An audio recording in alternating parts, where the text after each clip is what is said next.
Breaking news to all my friends in the great state of Tennessee. DraftKings Sportsbook app is up, it's running, and it is live. This is legit. You probably know them as the leading daily fantasy brand, but they are now America's top-rated sportsbook app. And for a limited time, the DraftKings Sportsbook app is offering all new users up to $1,000 with their first deposit. I know it sounds too good to be true, but it is not, and this is legit.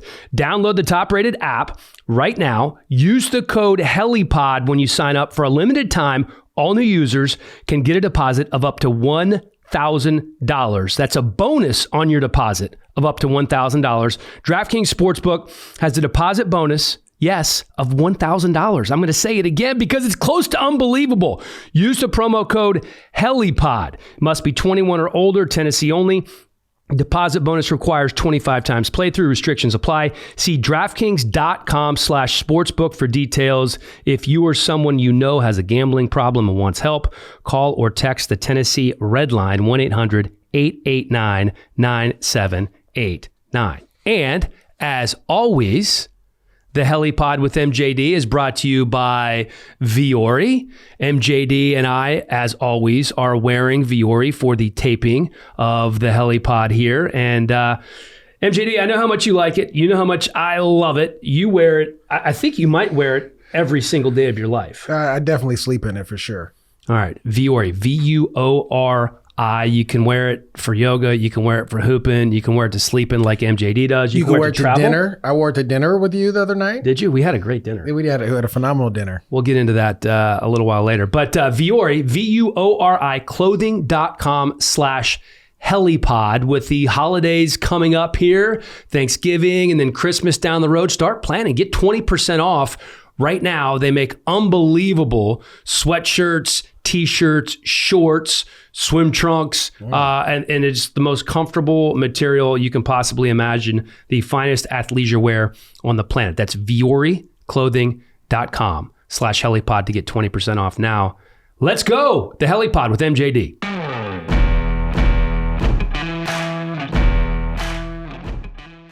MJD, we have a third wheel as part of the HeliPod with MJD.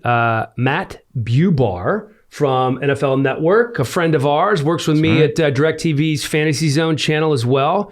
The dude knows a lot. He has a lot up here, so I think he's going to be able to help us. His decision making is a little suspect, but definitely has a lot of knowledge. And I'm still trying to figure out how you're on the fantasy channel yet you're 0-8 in a fantasy league. Blows my mind, but that's neither here nor there. Do your thing. I have a lot of fantasy leagues that I'm a part of, and one is an auction league. It has not gone well. It will get better. I'm obviously not going to make the playoffs.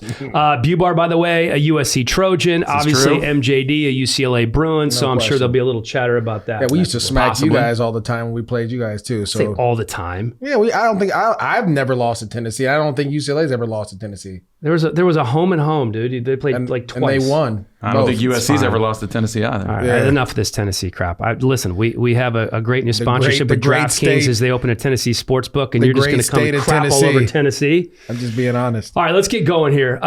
Patriots are 2-5. It's their worst start in 20 years.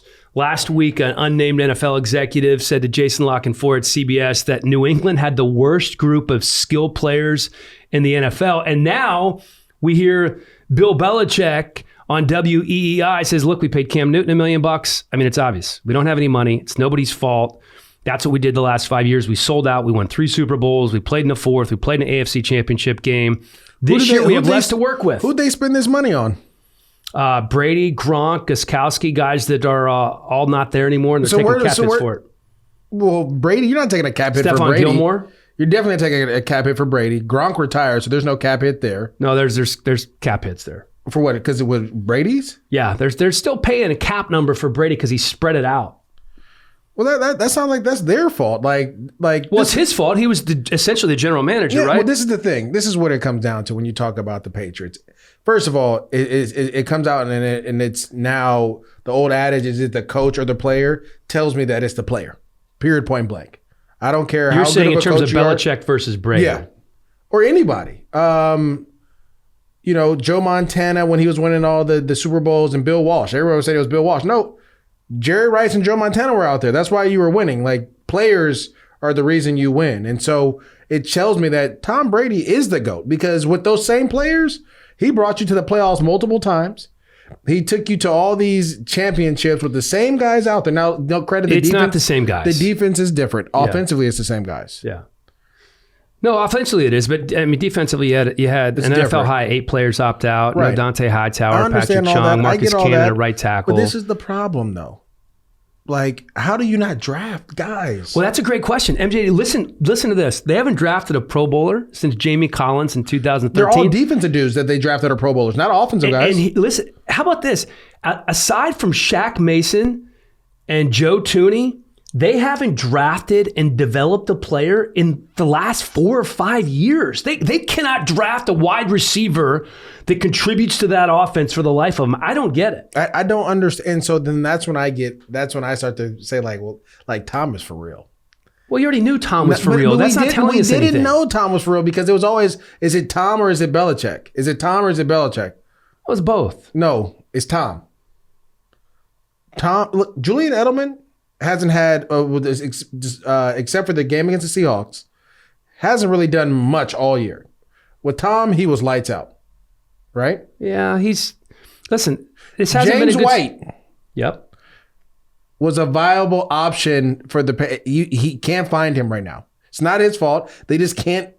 There's just, and then this is the other thing. We talked about the coaching and like, oh my God, they're going to be so great with Cam Newton.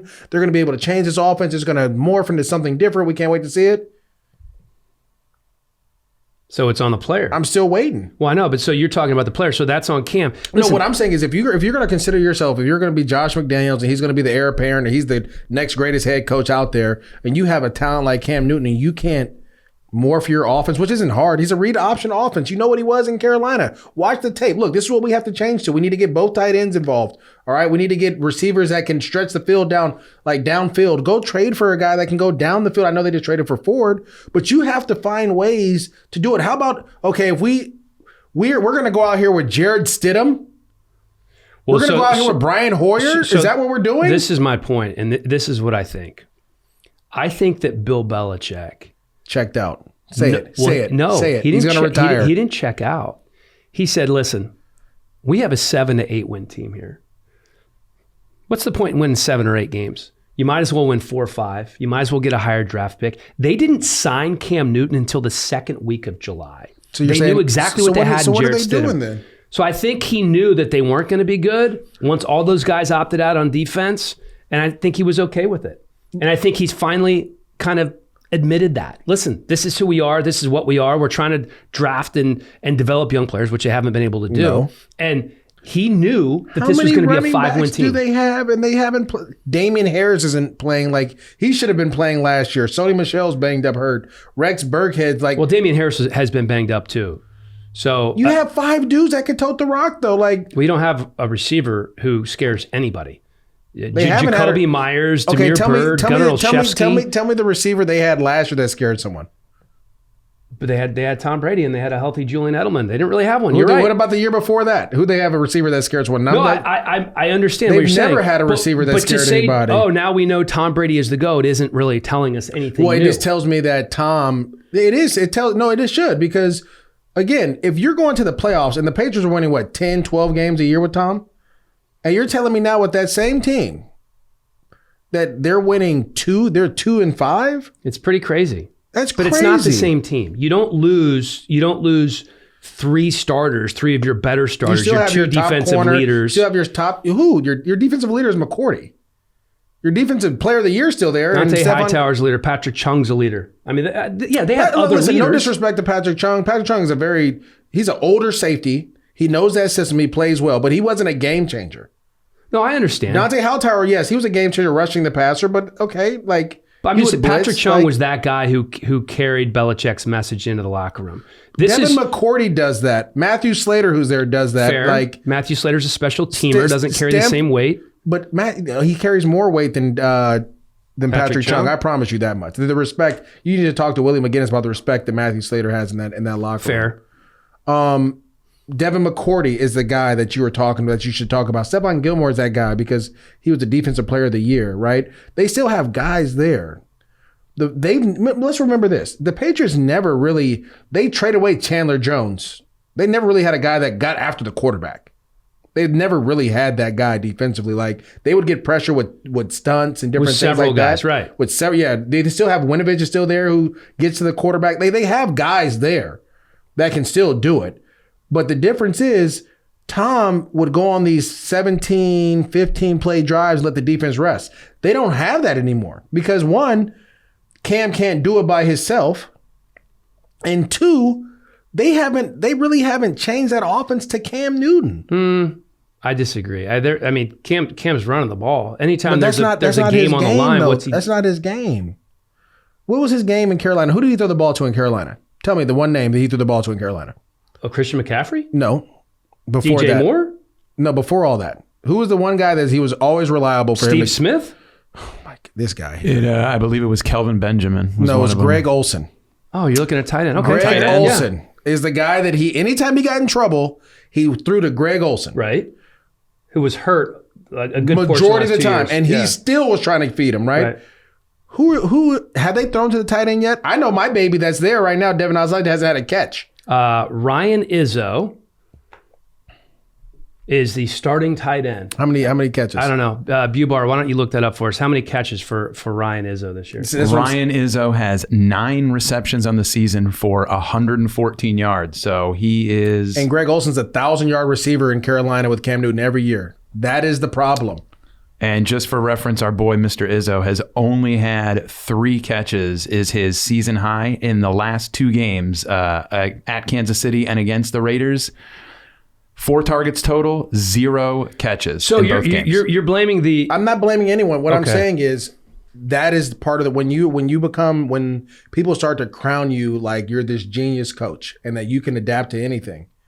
And yet you see a guy like if I watch Cam Newton, I'm like, Cam needs tight ends. So they drafted 2 guys in the draft.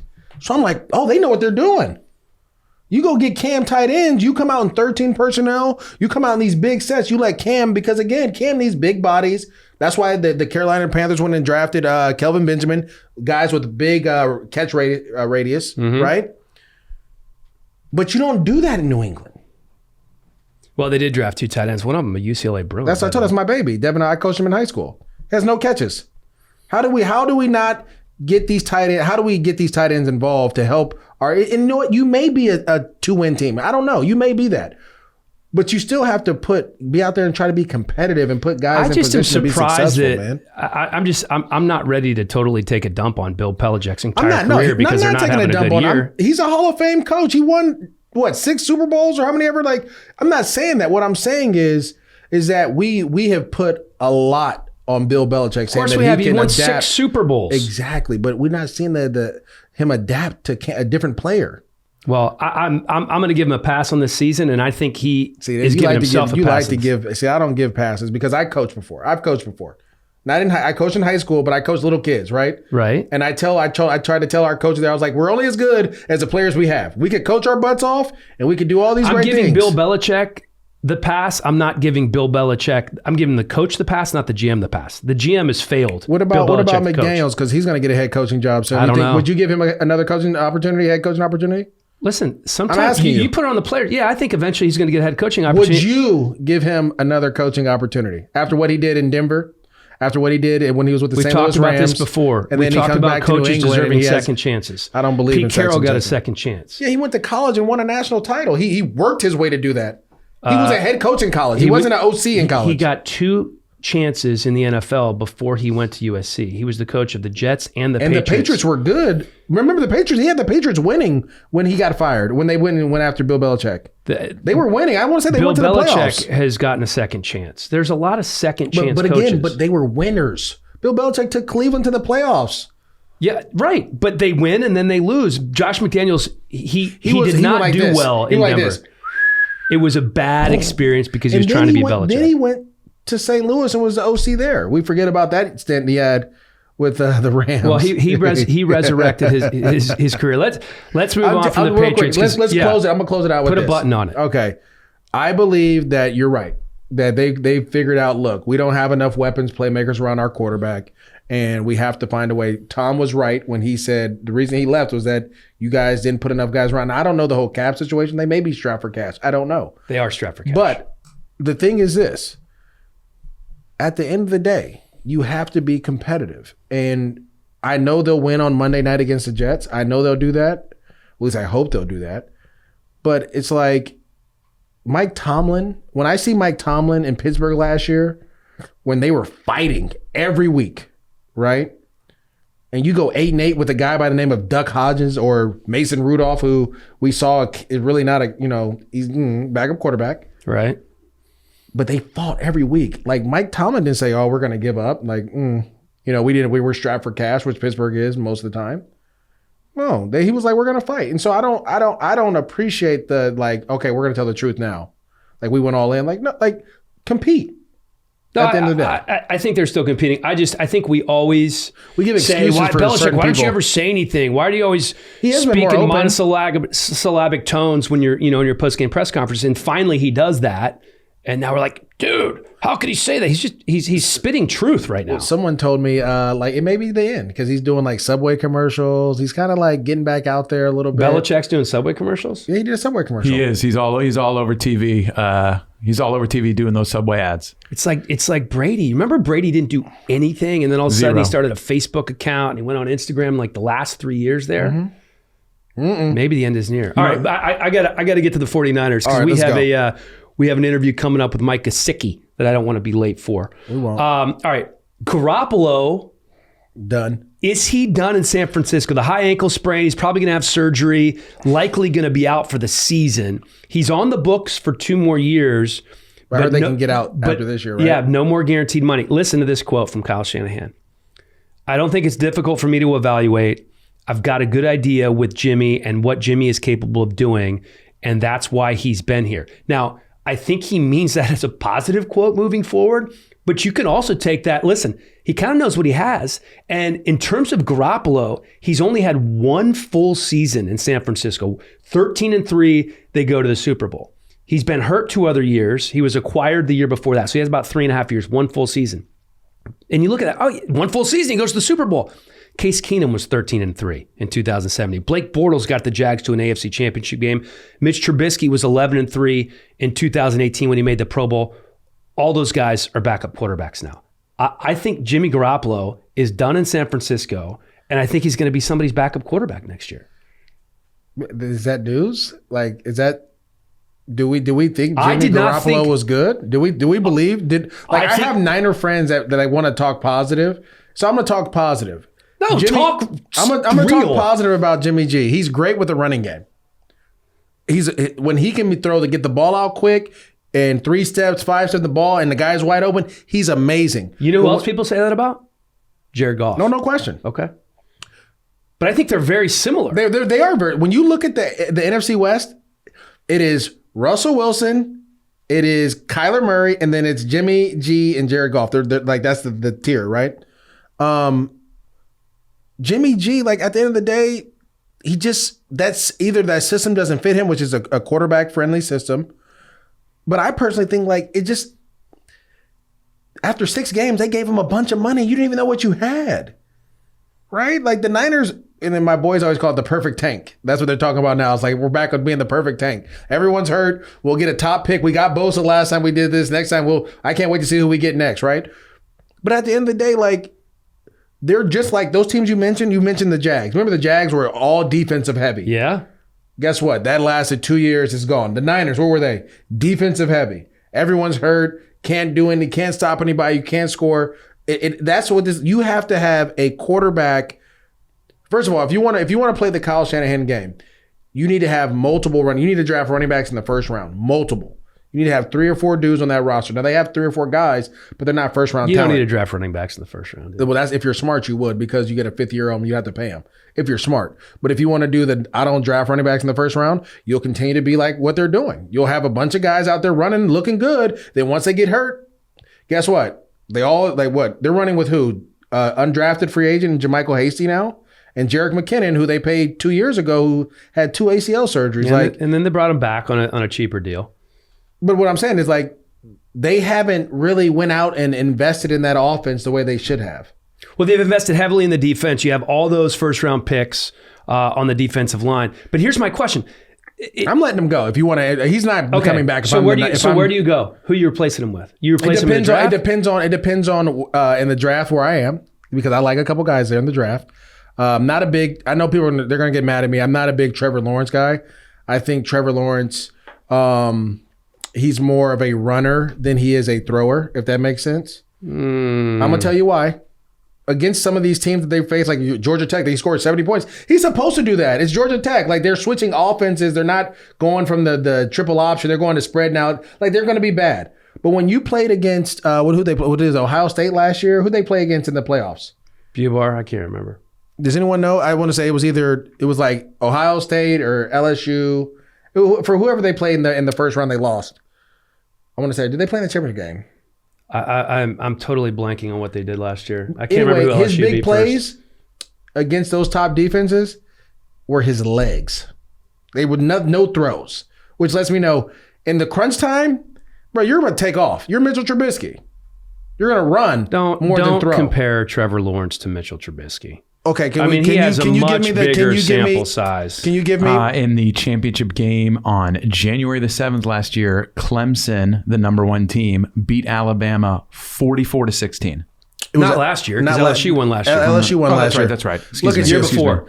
Look at you trying to prove me wrong. But go ahead. Go ahead and look at this. All right, so listen. But what I'm saying is I believe in Justin Fields. I think Justin Fields fits that Kyle Shanahan system better than anyone because he's athletic enough. He can throw from the pocket. He can get on that boot. Don't sleep on Trey Lance now. That's the one. A lot of people like him, but listen, like I get nervous because I look at him and then I think of Carson Wentz because everyone was excited about Carson Wentz and I'm like, that hero ball doesn't work. So there's 2 other guys, and I know you're a big college football guy, but I don't know if you've had a chance to see him yet. Obviously, Mac Jones for Alabama, you've seen. There's one mock draft that had him going in the first round. I'm scared of Alabama quarterbacks in general. And only one Tua I'll give because Tua played big in big situations, so I know he has that game in him. I haven't seen this kid yet. What about the BYU kid, Zach Wilson? People like him. I've heard a lot about him. Again, since Ty Detmer was the last guy, like that. That matters to me. So I'll give you an example of kind of quarterbacks I like. I like quarterbacks from the MAC. I think when you do more with less. The Ben Roethlisbergers of the world. Yeah, like Byron Leftwich, Chad Pennington, Marshall. Right.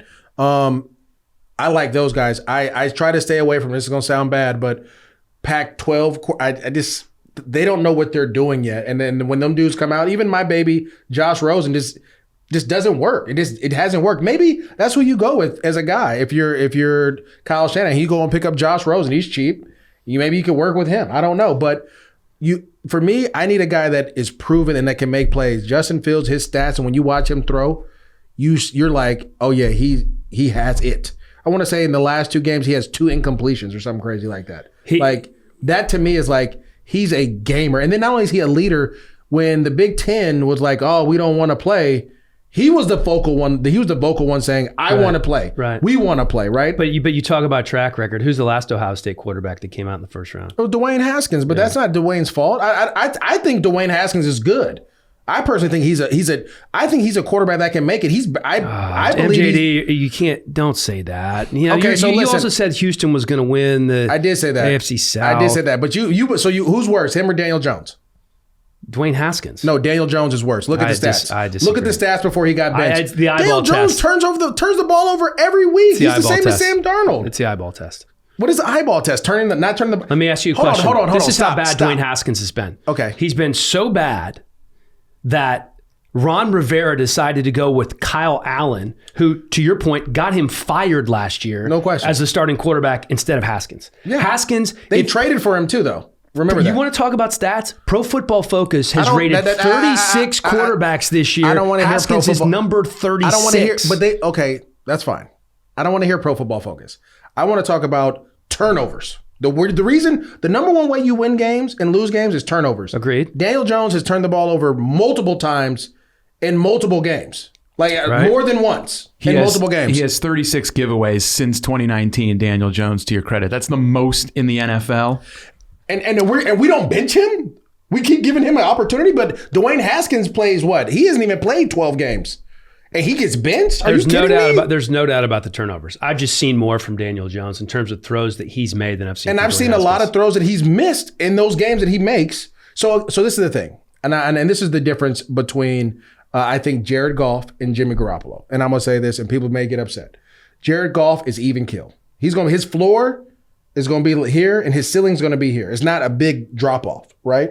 Sometimes Jimmy G can get hot and be way up here, but his floor is way down here. I think that's an extremely valid point. Yeah. When you look at Dwayne Haskins, he may not have a high ceiling. I don't know because we haven't seen enough games. How many games has he played? 12? 16? That sounds about right. 13 in his career, has it? 13 games. You're telling me, so you know what he can do in 13 games. But Daniel Jones, we've seen him 2 years in a row turn the ball over. The same thing we said about Sam Darnold. They turn the ball over. You can't win with a quarterback that Monday night, they should have beat the brakes off the Buccaneers. But he couldn't help it but to throw the ball to the DB. That was an ill-advised throw right in the flat there. Twice. Yeah, I know. He did that twice. That was bad. So how can we win when you do that? And then this is my question. This is why I ask you. Why don't we bench him? Because he's done this multiple times to us, and we're 1-6. But we can bench Dwayne Haskins on. I think to your point, I think that Daniel Jones has a higher ceiling, and they've seen him perform at a higher level than Washington has seen Dwayne Haskins. They are riding and dying with Daniel Jones. Joe Judge, they're not drafting a quarterback this year, so that's why. They're sold on Daniel Jones. Well, they'll be going 1-6, 1-8. They may win 3 or 4 games every year because he is who he is. I've never seen a quarterback. Well, I don't know. I'm going to tell you, I've never seen a quarterback turn the ball over that much. People are going to say Peyton Manning turned the ball over 26 times his rookie year, whatever it might have been. But the second year, he didn't do that. You see what I'm saying? Yeah. He was drastically better. Blake Bortles turned the ball over in Jacksonville.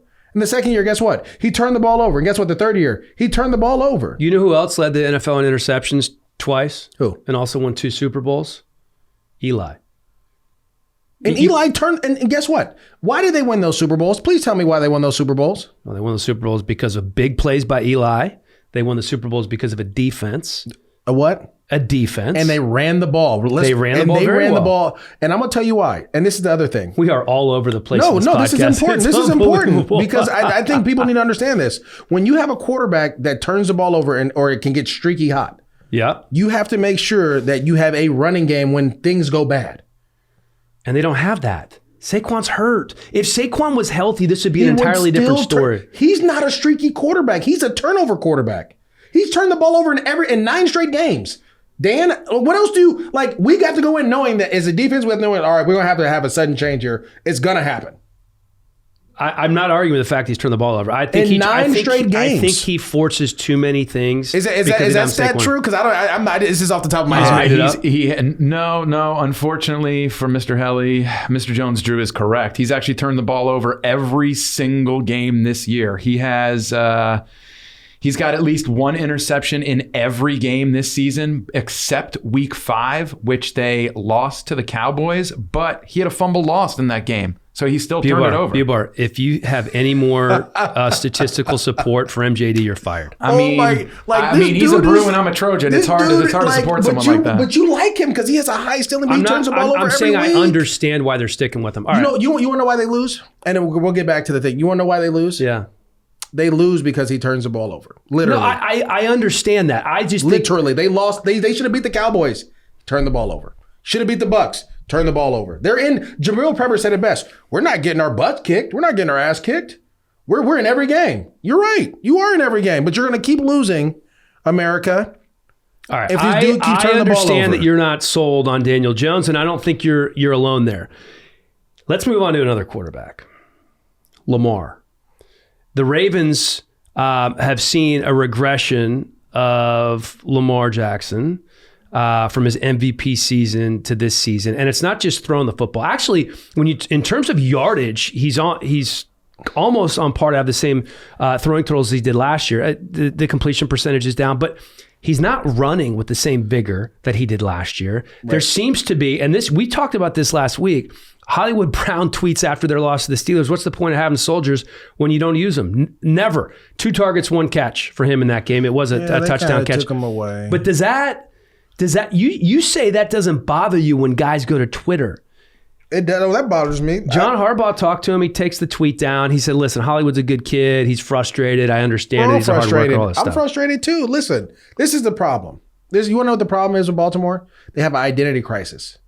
They want to be something that they're not. Their OC wants to be something that they're not. When they played the Chiefs on Monday night, why are you out here doing play action pass and drop back passes like when you're a downhill running team? And the problem is, and Dan Orlovsky, I have to give him credit, last year, the Baltimore Ravens would go big boy. They go 3 tight ends. They go 2 tight ends and a fullback, 2 backs. Like, they would beat you up. Lamar would run the ball. Like, all those things would happen. This year, they're going 3 wide receivers. Like, they're trying to spread teams out. Like, that's not who you are.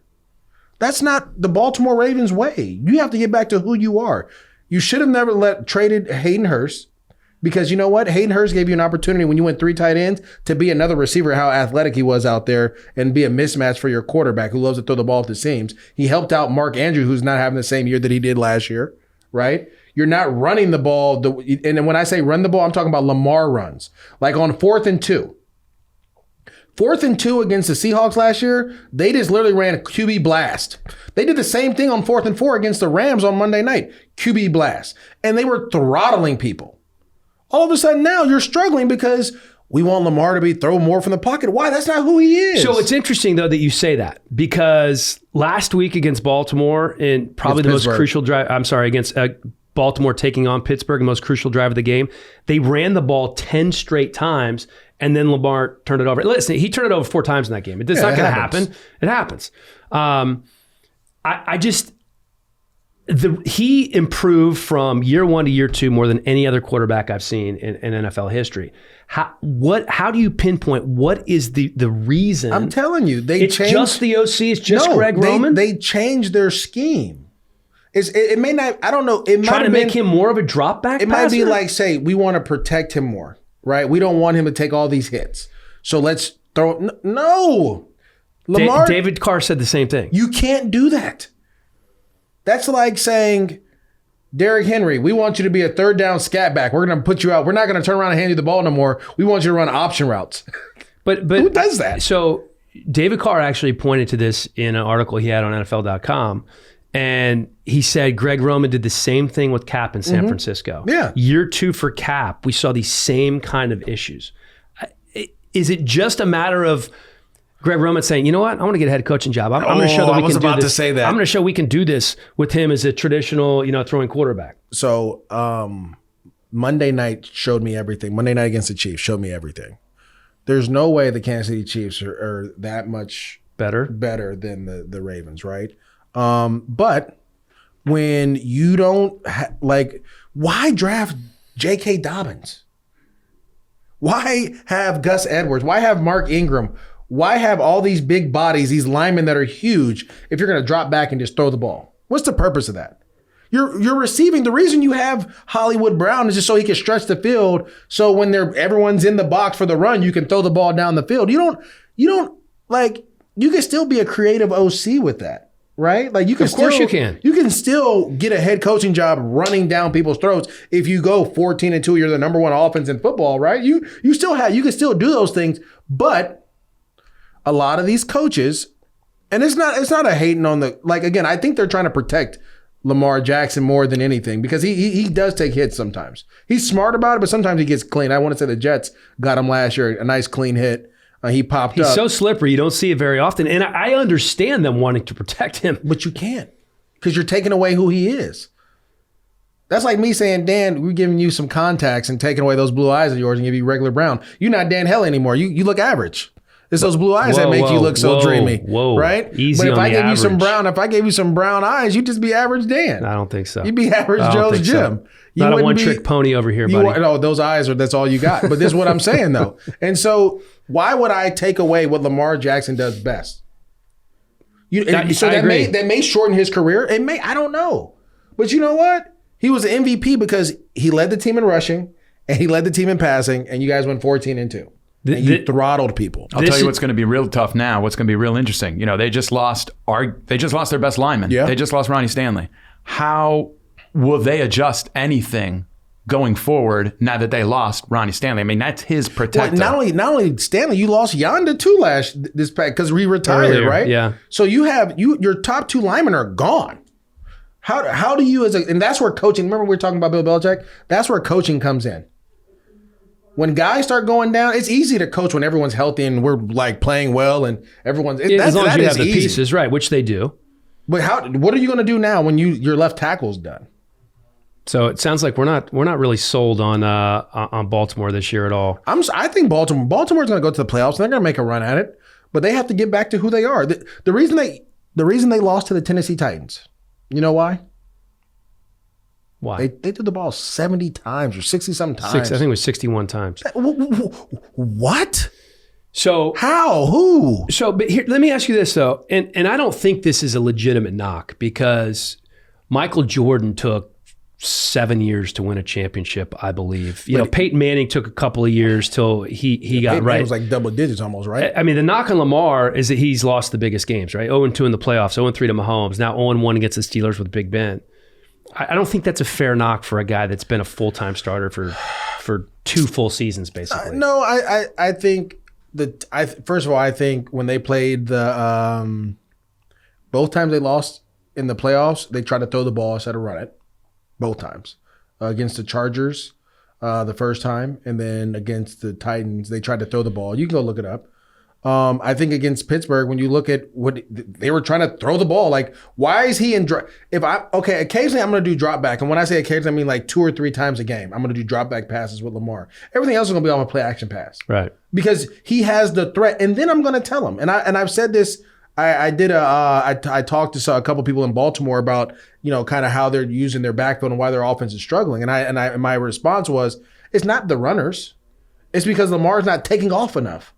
Last year, he took off. When everything was covered, and he took off and ran and got first downs. He doesn't do that like anymore. And then when he tried to do it, the Pittsburgh Steelers knew that he was going to do it. The game was on the line. They knew that he was going to try to run the ball, right? So you have to have something else there for them. I think we see this a lot with quarterbacks that run. I mean, I always go back to my time in Washington. Obviously, that great year Robert Griffin III had his first year. The next year, he basically marched into Shanahan's office and said, I don't want to run like I did. I want to be a drop back quarterback. I'm not saying Lamar did that, but I'm saying, to your point, he ran at this point last year, he had 576 yards on the ground. This year, 411. Last year, 7 yards per carry. This year, just over 6. That's a big difference. And a lot of those runs were pass plays that he just took off and ran and got yards. And that's on him. Yeah. That's not on the offensive coordinator. But it's not. What happens is, and this is what it happened to me when I played. They were like, we need you to be more of a receiving threat out of the backfield, right? So I was like, all right, cool. Like, I can do that. But then that took away from my blocking because now in my mind, I'm like, I got to get out. Like, so there's a couple times I would miss blitzes because in my mind, I'm thinking like, I got to go out and make it happen because this is what they want me to do. I need to be a threat in the receiving game. And they might have talked to him and said, hey, we want you to throw the ball more. Stand in the pocket more. You have time. Right. You have protection. Wait for the guy to come open. We don't want you to be running all the time.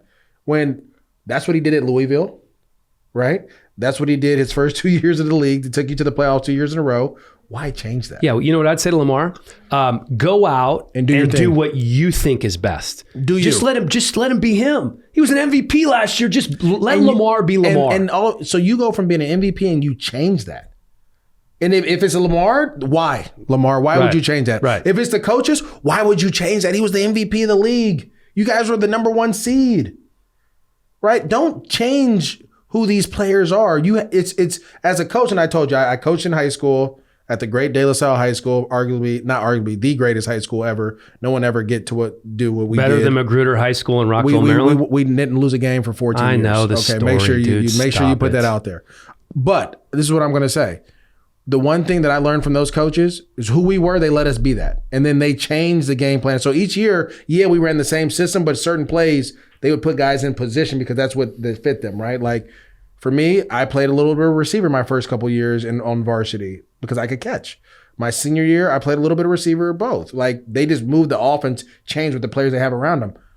That's what the NFL has to be that way. I hate when and this is going to go back to a coach that I dislike, not dislike him as a person, but his style, Adam Gase. He is a scheme coach. He's not a player's coach. We've seen that. And that's in two places we've seen that. And so that becomes an issue because at the end of the day, your scheme is not going to win. It's the players within your scheme that's going to win you games. And so that's where I'm seeing Baltimore is like, you're trying to change him to something he's not. Don't do that. Let him be who he is. And Greg Roman did that in Buffalo too, with Tyrod, I want to say.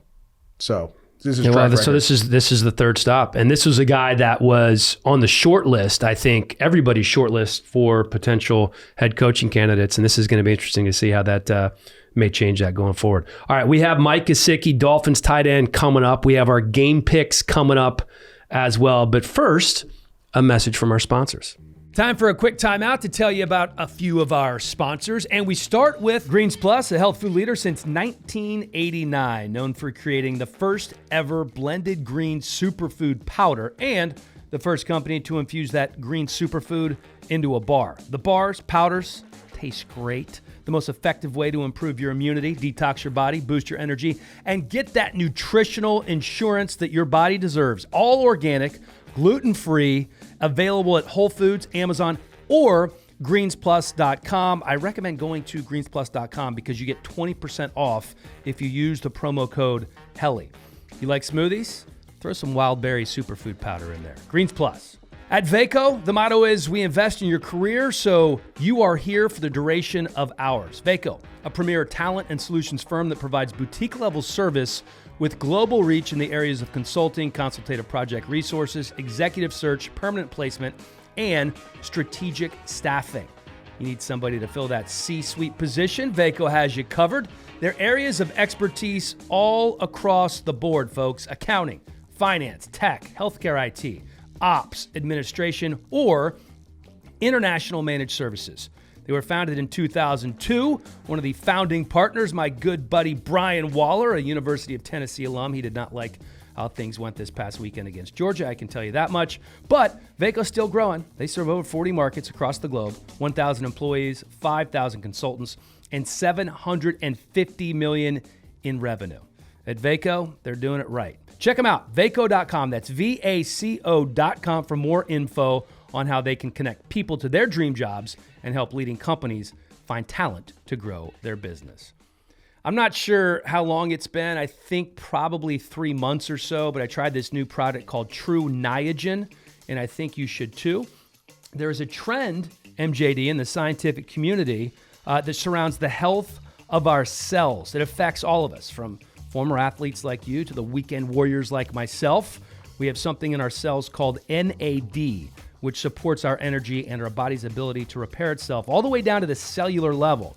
Well, it turns out that NAD declines as we age. It also declines when we overexercise or we don't sleep enough, and even when we're exposed to a virus. There is only one NAD booster that is backed by Nobel Prize-winning scientists, 10 published human studies, and regulatory approvals for safety, and that is True Niagen. Visit TrueNiagen.com to learn more. That's TruNiagen. I haven't been sick in 3 months since I've taken this stuff. It's good. All right, back with Dolphins tight end Mike Gesicki as they get ready for the Arizona Cardinals this weekend. All right, Mike, first of all, congratulations on beating up on MJD's Rams. We thoroughly enjoyed that performance. Man, you guys had 5 wins last year. You're sitting at 4-3 after that Rams win. What's just the biggest difference walking into the building now for you? I think that, a lot of the guys on this team kind of have now seen, a little bit of both sides of it. We've kind of fought through some adversity, and even, this year fought through a little bit of adversity early on. And I mean, that's not to say that, we've made it over the hump and, where we need to be, but I think we're improving, and, guys are playing confident. We all trust in Coach Flo, and, we're just excited to kind of take this thing day by day. We see you play more in the slot now, and we've seen those hops that you have in the tight red zone. Why haven't they utilized that more? And do you like playing in the slot? I think that, for me, I just kind of try to do, my thing, stay after practice, do my work, make sure I'm, prepared. Just when my opportunity comes on Sunday, whether it's 10 targets, 1 target, no targets, 5, whatever it is, however many opportunities it is, I'm just, doing what I can to, be prepared. And then, I like playing in the slot. I like, getting those matchups on, a couple different defenders, different group, position groups, stuff like that. And, like I said, man, just make the most of the opportunities when they come. All right, going to Penn State. It seems like we all need to go there and work out because you're everyone at the combine blows it up every year. I know there's a linebacker coming out that's come out of Penn State. It's supposed to be crazy, but you had the vertical, you've had the speed. We saw Saquon, what he's been able to do, Miles Sanders at the combine. What is it about that weight room and what you guys do up there? I think it's just the competitive atmosphere in that weight room. Everybody tries to, make everybody else better, compete and talking about numbers, what'd you get? All right, I'm going to try to one up you there, all that kind of stuff. And then just kind of, the strength staff up there, the coaching, just everything, man, that the culture up there, I think it's a good stepping stone, kind of getting prepared for the next level. Let me ask you about, you brought up Brian Flores. Have you ever seen him smile? Very rarely. Even though I know he wants to smile more than anybody else in the damn building, but he holds them in. He tries to put on that hard face all the time. But we all know that at the end of the day, man, he's having just as much fun as us. Is there anybody that can mess with him? Just say something to him off the cuff or during practice. Give him a little forearm shiver or something. Absolutely. I think he might be the number one target. Everybody messes with him. I mess with him. Guys on the defense mess with him. Other guy, I mean, the list goes on and on. But he'll definitely dish it back out too. And that's the cool thing, man. A lot of guys have really good relationships with Coach Flo. All right, now we have to talk about the elephant in the room. Ryan Fitzpatrick has you guys rolling. You switched to Tua. Were you surprised, or was it just the way Tua had been practicing and playing that you guys felt very comfortable with him? I think that, it was a decision that was made, by, the coaching staff and everybody upstairs and all that kind of stuff. And, at the end of the day, man, you just got to, lock in on, your role, your job and, make the most of it. And playing with Fitz for, the last year and a half, he's helped me out, in, more ways than, I ever knew were possible. And, helped me, kind of get rolling in this league. So, I'll forever, be thankful for him. And, now, hopefully I can, maybe, repay the favor to Tua and go out and make some plays for him and help him, get rolling as well. So I think it's an exciting, phase in this year, getting Tua out there and, hopefully we can keep this thing rolling. All right. So you know what that was, MJD? Because you guys are really good at this. By you guys, I mean athletes. That was a non-answer answer. And we can't let Mike get away from that because he had his own show. I don't know if it's still alive, the Mike and Smythe show. Yeah. And I watched a couple of episodes huge ratings on the Mike and Smythe show. Yeah, huge ratings. Yeah. So your level of surprise when you first heard, you knew Tua was going to start eventually, but the timing, your level of surprise on a 1 to 10 scale.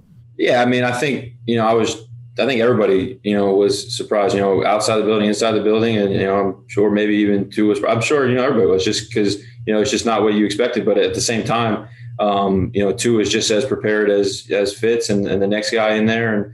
And, he's been, practicing really well and doing everything in his power to be prepared for when this moment did come. And, whenever it was going to come, whether it was week 2, week 12, week 6, whatever week it was. And I think that he's done a great job, and we're all behind him. Are we still rolling with the Mike and Smythe show with Durham Smythe? That it was, by the way, incredible celebration for his touchdown. You ran down the sideline faster than I think I've seen you run at any point in your life, and you acknowledge that. Yeah, absolutely. I definitely hit top speeds of the season on that. But yeah, we do need an episode 3. It was more of an off-season / quarantine thing. And now that we're in the building, we could probably get an in-person episode, which would be great.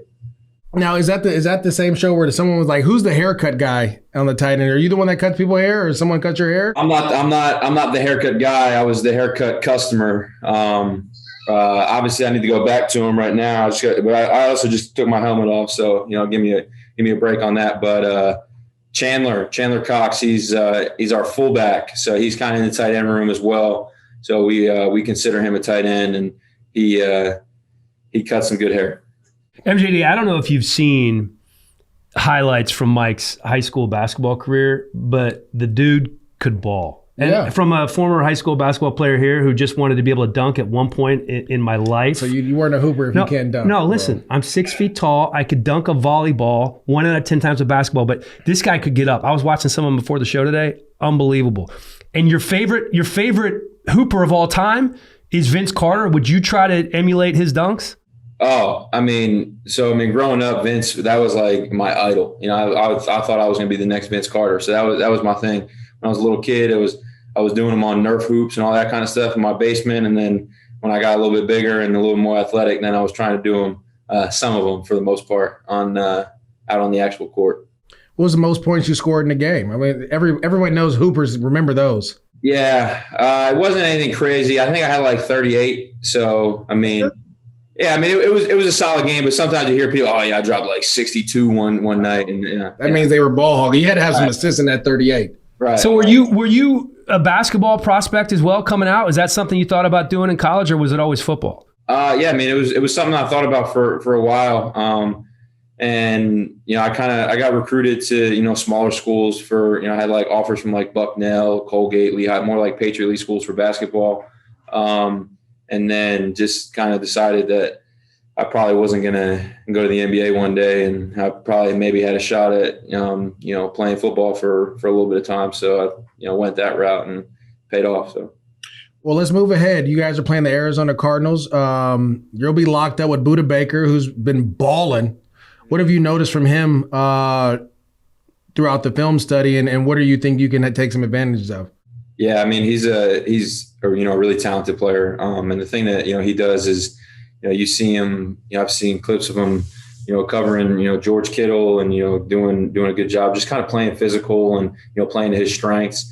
And then also, they also, blitz him a ton, bring him off the edge. So you're going to have to, be able to read things quick. Maybe he's on you and then he's blitzing. Now you're looking up, you got the next guy coming down on you. So just be prepared for, everything that they're going to throw at you. But like you said, Budda is a very, very talented player.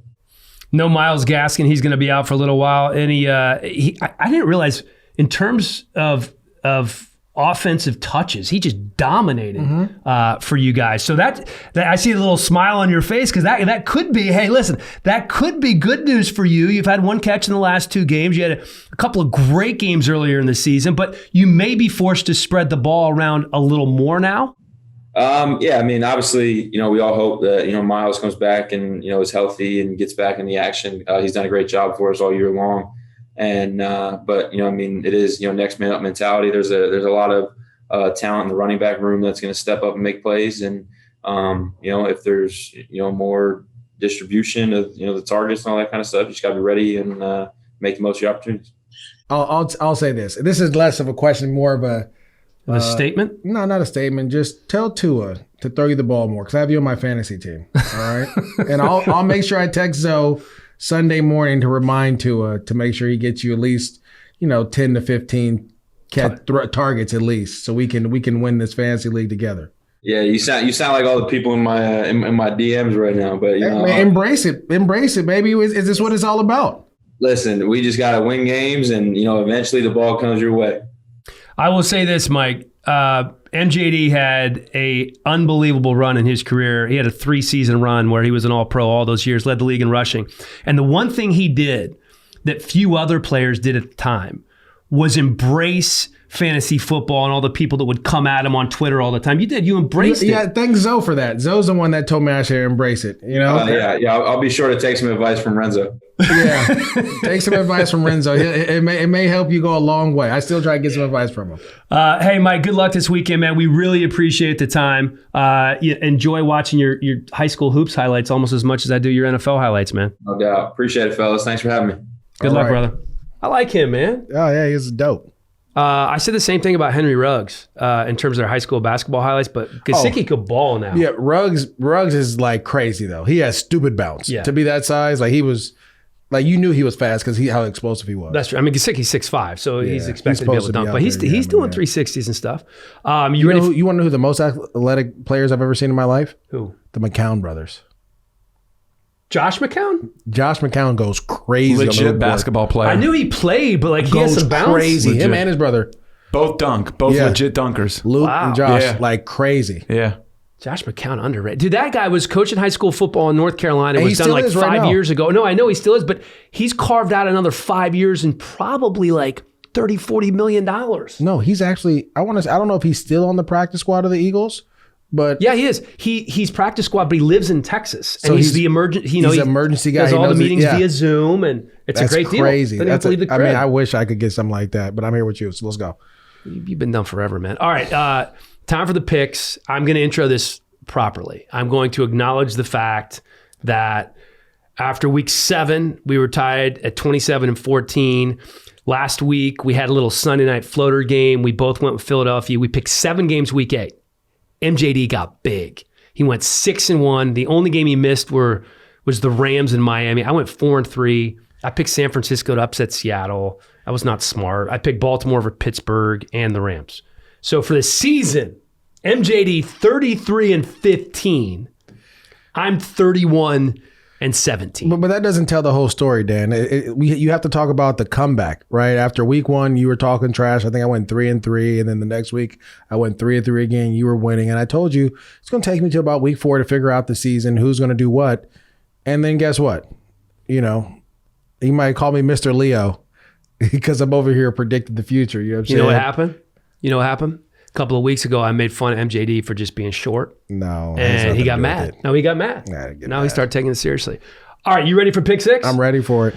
Here we go. First game, Seattle, 6-1 at Buffalo, 6-2. Seattle had 8 starters on the inactive list last week. Jamal Adams coming back. Carlos Dunlap's going to play.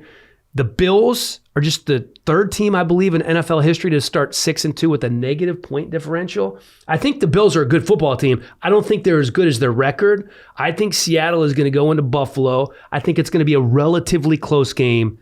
I have Seattle in this one, 35-30. Yeah. So anytime I get to teams that are like head and head, I always go with the better quarterback in that situation. My only concern is for the Bills is that they can throw the ball, and we know the Seattle Seahawks have no pass rush, even though Carlos Dunlap is there, and they really are just horrible in the back end right now for some reason. So that concerns me, but they got Russell Wilson. I'm going to go with the Seahawks. All right, I like it. I think the defense is going to be better. So, all right, we're both going Seattle there. Bubar, can you write these picks down for us? I sure can. I do a very poor job of that. I can and I will. Thank you. All right, so we're both going Seattle. Chicago 5-3 at Tennessee 5-2. Titans cut Vic Beasley. They're paying him almost $10 million, and they say you're gone, dude. Not performing. They waived Jonathan Joseph. They traded for Desmond King. Listen, they lose to the Steelers. They barely beat Cincinnati. The defense has been an issue. They lost to Cincinnati. I'm sorry. They've lost to the Steelers barely, and then they lose to Cincinnati. That is a bad loss for them. The defense has been an issue. A big issue. Third down defense is terrible. Red zone defense is terrible. They're not getting to the quarterback. Jadeveon Clowney, I don't think has a sack. He's not a I know he's not a sacker, rusher. but he doesn't even have a pressure. So they need to get better on the defensive end of the ball. I think they will. And I think they're going to pound the Chicago defense with Derrick Henry. Chicago's been average against the run this year. I'm rolling with the Titans 28-20. See, this is a tough one for me. There's some tough games, and I'm nervous because of that defense for the Titans. So this, I'm gonna go with the Bears on this one. I just believe that Allen Robinson is a problem. I believe that regardless if the Bears don't run the ball at all, or if they do run it, doesn't matter. That defense is just been atrocious. And Tennessee's. Yeah. And I think the matchup with the Bears offense versus Tennessee's defense is completely different than the Bears defense, which has been solid. I mean, they've been pretty good. They don't stop the run as well, but they can get to the quarterback. It's a solid defense, and it's a good matchup. I just think the Bears, and they need to win right now. They're 3-game streak right now, losing streak, I want to say. They're 5-3. I believe they've lost 2 in a row. Bubar, you can double check that for me. It's something like, I know they lost to the Rams and they lost obviously to the Saints. I don't know. They might have beat the Bucks for that. But anyways, they've been in some close games. I think the Bears bounce back on this one, so we'll split that one. All right, so you're going Bears over the Titans. Yeah, I'm going Bears over the Titans. I love that. All right. Matt, write that down. Detroit 3-4, Minnesota 2-5. The Vikings allowing more than 30 points per game. That's the fourth most in the NFL and the most in franchise history. I've simply said, Dalvin Cook blew up last week. I'm not sold on Minnesota at this point. I think Detroit's playing better. I'm also not sold on Matt Patricia there in Detroit. I just think Detroit is a better football team right now than Minnesota. Without Kenny Galladay? Yeah, I'm just not. Here's the problem. As much as I want to root for Kirk Cousins because I like him as a human being, I just haven't seen what I need to see from him to keep this offense moving. Dalvin Cook's not going to do that 2 weeks in a row.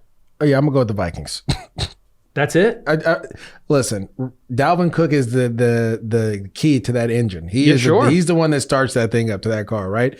And with him back there, it's going to make it easier for Kirk Cousins to throw the ball. The secondary is not nearly as good as the Packers. I think Justin Jefferson has a big game. I think Adam Thielen may have a big game as well. As long as they can run the ball, they'll be fine. And then go into Green Bay and win, regardless of how it pans out, they won. And that's confidence rolling through. I think they go into Detroit and give them hell. I love that we have different picks this week. I'm going Detroit 27-24. All right, Giants taking on Washington. The Giants have beaten Washington 4 straight times. Daniel Jones, as we talked about endlessly in the beginning of this podcast, 36 giveaways since 2019, the most in the NFL. And you like him. You think he's going to be okay? Yeah, I think he's going to be okay. Here's the deal. You talk about quarterbacks. Let's just say this game in terms of quarterbacks is a wash. I'm going with a stronger defense. I think Washington has a legitimate defense. I think they're going to get to Daniel Jones. I think they're going to force turnovers. I think this is going to be a low-scoring, ugly game as the NFC East has been all season long. I'm going to go Washington to win by 3. I think Washington has a chance to win this division, which is crazy. But I believe in Washington. I think their defense is crazy. They're going to cause turnovers. And at the end of the day, Antonio Gibson's playing better. I think that win against the Cowboys, even though it was against the Cowboys, gave them a little confidence that we can play better. And at the end of the day, who's going to stop Scary Terry? Terry McLaurin, baby. Yeah, he's playing well right now. So I think I'm gonna go with Washington. I think they're the more complete team. All right, so we agree to agree on Washington and the Giants. That game is in Landover, I can't Maryland. go with a quarterback that has 36 turnovers. I just can't. Like, it doesn't allow me to do that. I understand. don't think that's good. There's a limit on Daniel Jones talk. You've hit the limit. Okay. You don't like the guy. I don't. Las Vegas. I don't like turnovers. At the Chargers. Raiders coming in at 4-3. Chargers at 2-5. Derek Carr has been fantastic. Josh Jacobs finally got going last week. 31 carries, 128 yards against Cleveland. It was the It was win? like 35, 40 mile an hour winds. Did you see the kicks before the game? It was unbelievable. And they're over here trying to kick field goals. You better go for it on 4th down. Impossible. I was like boomerang shots. Like a ball that was going to split the uprights would miss by 30 feet. Chargers are 1-5 since Justin Herbert became the starting quarterback. They're balling, but listen to this, though. Herbert has had the lead going into the second half against Mahomes, Brady, and Breeze, I believe. Mm-hmm. And Drew Lock, I want to say. Well, I know, but I'm not putting Drew Lock in the category. I'm just saying that's 3 really great quarterbacks. He's had the lead going in the second half against Drew Lock. Might not be the starting quarterback there next year. No, Drew Lock will be, and Drew Lock beat him in Denver. So they have a problem. They have a lead. They have a problem when they have a lead. Yeah, clearly. They've blown 16-point leads 4 weeks in a row. I believe in this game, you just give me Vegas. I'm riding with Vegas in this one. And it comes down to this. As good as, and it comes down to what we've seen multiple times with Herbert. If they don't stay aggressive with him throughout the whole game, he tends to dial it back a little bit. Their play calling dials back a little bit, and he doesn't play well. You start getting 3 and outs. I think the Raiders are starting to hit their stride. I do too. And I think they're starting to figure out, okay, we can win games multiple ways. Our defense is starting to kind of feel things going. It's going to be a tough game, but I believe in Derek Carr and the Vegas Raiders. Yeah, I'm going with the Raiders. I love the fact they got that run game going last week. To your point, they didn't really have a choice because it was so windy. They had to run the ball. They didn't throw it a ton. I think the Chargers are much better than their 2-5 record. At some point, they're going to win a few ball games. It just might be too late. As much as I like Anthony Lynn, it may be over. You can't be 3-13 or whatever they are in one-score ball games since last year and keep your job. They were 5-11 last year. They're probably going to be a maybe a 7-win team, probably a 6-win team this year. He can't hang around. Yeah, you got to win games. They have a problem closing out games. They need to call who's a closer for the Yankees? Mariano Rivera. Yeah, they need to call here. They need to call him and get him out there. Yeah. Get him out there. Cue the jam. I love it. So we're both picking the Raiders here. I'm going 30-24 the score there. All right, Miami at Arizona. We talked to Mike Gesicki. It's the number 1 total offense in Arizona against the number 1 scoring defense. Myles Gaskin not being there, I don't think is going to be a huge deal for them. Although he has a ton of touches. Matt Breed is there. Don't forget about Howard. I feel like Tua is going to feel that much more comfortable going into this game. The Dolphins defense is going to limit D-Hop. I think they have some really good corners in Miami. Obviously, the defense has been playing well. So you're taking the Dolphins? I'm taking the Dolphins 24-21. Okay. Why do you have to snicker? Where are they Why do you playing? have to snicker They're every time I make Arizona, a pick? right? Yeah, they are. Come on. Come on. Oh, man, I hope I beat family. the brakes off of you this week. You have the opportunity to, but it doesn't look like it. If you're taking, look, I get it. We had our guest on, and I hope he does well because for fantasy purposes, I need that. The problem is this. The Arizona Cardinals defense is really good. And that offense for the Dolphins had 145 yards and a victory because the defense scored and special teams scored. You can't count on that every week. So, with that being said, if they don't find an offense quickly, which is going to be tough to do against this Arizona defense, it could get ugly. And I don't care who you put on DeAndre Hopkins, unless it's Jalen Ramsey, he gets off on everybody. Like, he does his thing against everyone. It doesn't matter who it is. So, I'm going to go with the Cardinals because, one, they have a running quarterback, which puts stress on the defense, and this defense can't get pressure without going zero blitz or stunts, right? They don't have a guy that can win one-on-one. Emmanuel Ogbah had a big sack, but it was off of a blitz. That tells me if you blitz Kyler Murray, he's gonna just pick you apart. So I'll go with the Cardinals in this one. Big, little. You think it'll be a close game? No, okay. I don't. I mean, they may win by 10. Wow, 14 maybe. Wow, this is a good week because this is going to be a make or break it week for me. I'm not afraid to swing for the fences. MJD keeps it a little closer to the vest. What I'm saying, you're picking the Lions. You're picking. You got some. You're going for it. With no Galladay. With no Galladay, you're taking, and I believe in DeAndre Swift, who they don't want to give the ball to, but I don't know. I'm still trying to figure out how Matt Patricia has a job, but that's for another show. I know. Another time. We went on so many tangents in this podcast. Hopefully you can follow it. Hopefully you liked it. We'll be here next week with Matthew Bubar. How many turnovers does Daniel Jones have again? Hey, stop it. He's got 36 turnovers since 2019. Okay. That's the most in the NFL. I just want to make sure. Not Dwayne a Giants Haskins, fan. probably not too far behind. Not a Giants fan that's going to want to listen. He hasn't played in that many You games. guys can stop 8 talking. less games. It's the end. 8 less games. How many turnovers do you have? Too many. Okay. It's the end. It's the end. That's fine. I just want to make sure that we tell the truth in this podcast and that turnovers are not good. I agree. Okay. But we're going to be back. No turnover here. Thanks for listening, everybody.